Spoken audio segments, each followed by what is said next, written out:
Suka gaya glamor, terkuak Kades Bogor Wiwin Komalasari cuma digaji tak sampai 3 juta rupiah. Dari luar tampak glamor, ternyata gaji Wiwin Komalasari sebagai kepala desa, Kades, tak terlalu fantastis.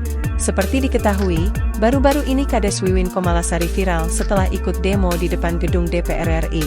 Wiwin Komalasari menjabat sebagai kepala desa, Kades, Gunung Menyan, Kecamatan Pamijahan, Kabupaten Bogor. Penampilannya saat demo Kades di DPR RI, Kamis, 31 Januari 2024, lalu jadi sorotan karena dianggap mentereng dan glamor. Tak sedikit warganet mempertanyakan gaji Wiwin sebagai seorang Kades karena penampilannya yang nyentrik itu. Bahkan, Wiwin juga diduga menenteng tas mewah seharga 700 juta rupiah saat ikut aksi demo tersebut. Tentu saja hal ini menjadi bahan pergunjingan warganet. Banyak orang menyebut, penampilan Wiwin tak sesuai dengan gaji seorang Kades. Wiwin mengungkap alasan mengapa penampilannya selalu disorot.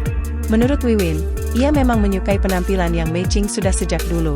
Sebagai informasi, gaji seorang kepala desa alias Kades diatur dalam Peraturan Pemerintah, PP, Nomor 11 Tahun 2019 tentang perubahan kedua atas Peraturan Pemerintah Nomor 43 Tahun 2014 tentang Peraturan Pelaksanaan Undang-Undang Nomor 6 Tahun 2014 tentang Desa.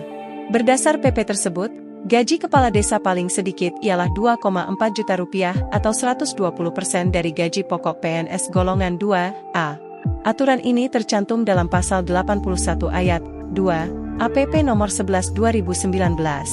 Selain itu, Kades juga mendapat tunjangan lain di luar gaji. Dalam pasal 100 PP Nomor 11 Tahun 2019, sebanyak 30% paling banyak dari anggaran belanja desa digunakan untuk penghasilan tetap dan tunjangan kepala desa, sekretaris desa, dan perangkat desa lainnya.